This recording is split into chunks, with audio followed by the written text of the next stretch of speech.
Hello and welcome back to my YouTube channel, or welcome here if you are new. My name is Elmira Strange and I'm a psychologist and life coach and a founder of Therapeutic Coaching Academy. So if you are an aspiring coach or an online therapist, then this channel is for you.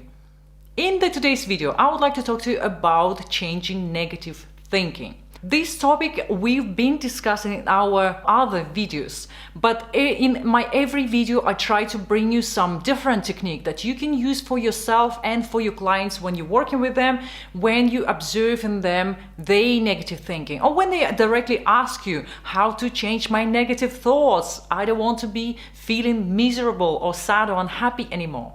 What can you say? What can you suggest?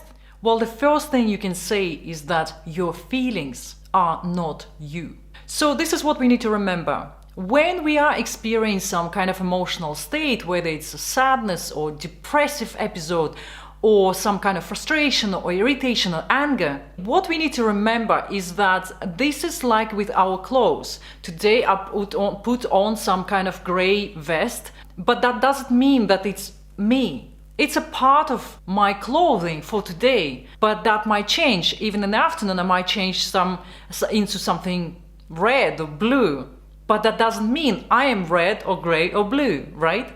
So our feelings, in the same way, they come and go. They can be changed. Sometimes, or quite often, it can be difficult to change them at will just like that. Why? Because every emotional state has its own energy and lifespan, and it's very difficult to change it. However, we can try, and we do, and we have lots of techniques and tools on how we can do it.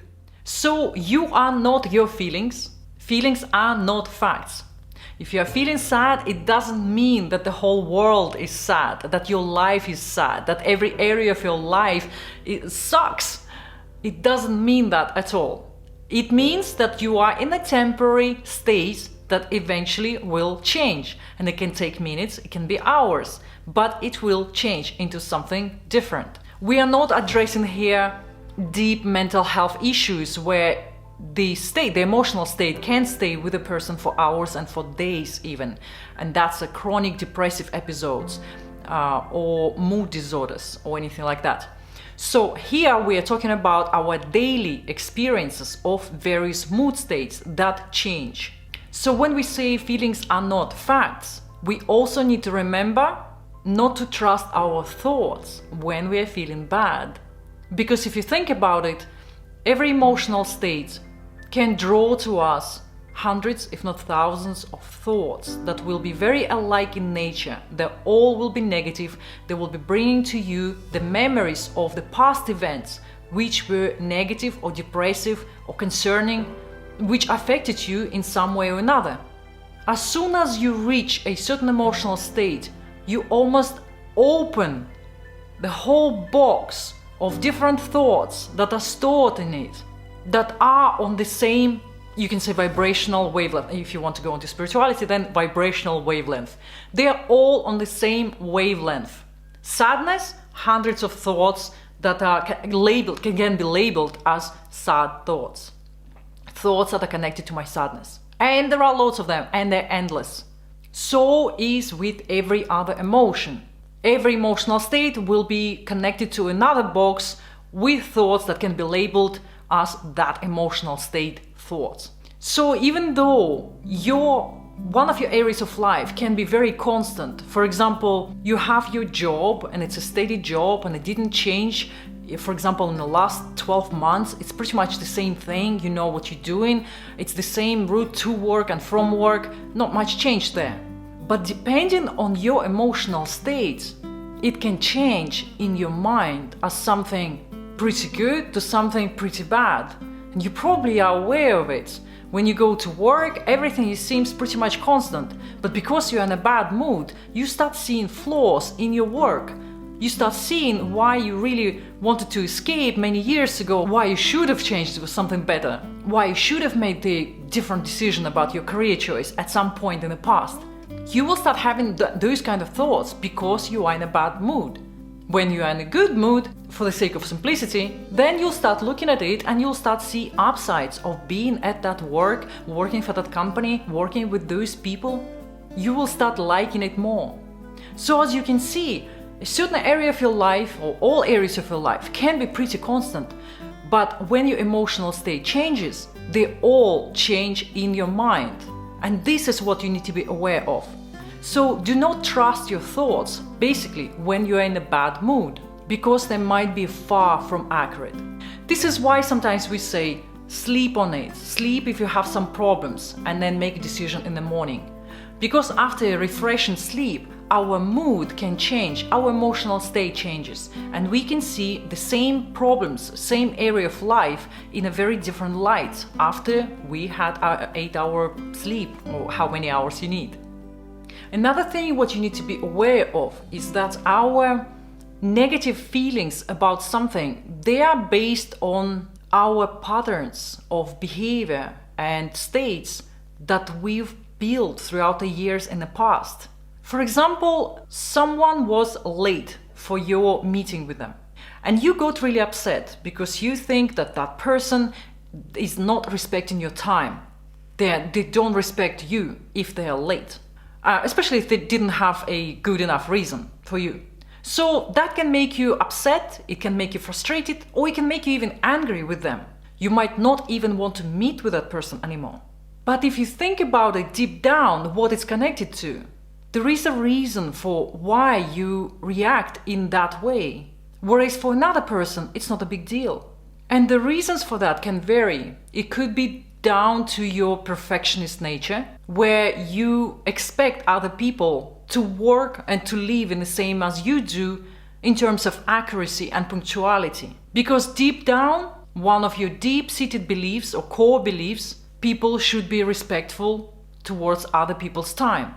People should turn up on time when they promise they will. If you are on time for the meeting, that shows that you respect that person. If you are good with your timekeeping, it means you are good with everything else and you're a reliable and trustworthy person. But as you can see, if you identified with any of these core beliefs, they are your core beliefs, because somebody else might not have those core beliefs. And for them, it might be much easier to deal with the situation when somebody is late for their meeting. Many of our core beliefs stem down to the phrases that we start with should. They should do this. They should respect us. I should be doing everything perfect. Other people should respect us. My boss should appreciate me. And all those shoulds, they sometimes sabotage our own thinking and make us more stressed out and upset, more than we need to be in. This is why being flexible in our thinking is a very important thing, which we address in the acceptance and commitment therapy. Psychological flexibility allows us to become more flexible with our own thinking, to examine our own core beliefs and change them for something that will suit us much better. People should respect us, for example, can be changed onto everyone has their own agenda. Everyone has its own set of beliefs. People see the world differently from us. Everyone has its own story. Everyone has its own experiences. So when we are aware of people's differences and that we are all running based on patterns of our behavior that were set up for many years until today, and every one of us has those set of patterns, behavioral patterns, thinking patterns, then you realize that most of our behavior and thinking and reaction is based on our subconscious motives, subconscious patterns. The more you do something, some certain behavior, the deeper it gets ingrained into your mind, into your brain, and the more difficult it is to change it. But again, becoming aware of it is the first step. If you become aware of your core belief, that means you can question it, look at it, and change it for something that is suitable for you. What is a belief? It's a many times repeated thought. So if you want to change your belief onto something that will suit you for today's life, your today's life, then you take the belief that will suit you much better. For example, most people want to be happy. Most people want to have an easy, positive life. Then the more you repeat this phrase to yourself and the more you look at the world and start seeing the evidence for it, the more it will get ingrained as your new belief. And your new core belief can be formed in that way. You will start seeing the world as a much better place, where most people genuinely want to have just a happy life, happy, simple, easy life. Nobody wants to be sick or nobody wants to suffer. So events happen to us pretty much every day, and they trigger all kinds of emotions in us. This is how we react based, like I said, on our subconscious patterns of behavior that play out again and again every time we react to something. But becoming aware of why we react in a certain way, what is the core belief behind it, how we can change it, examine it and change it, this is the path to changing your negative thinking overall. And this is what you can advise to your clients. Well, I hope you found this video useful and informative and perhaps interesting. And if you do, please like it and subscribe to my channel if you haven't done it yet. If you would like to see what else I do, I will put all the links in the description below, so you could see my work and my courses and however I can help you with. Thank you for watching, and I will see you in my next video.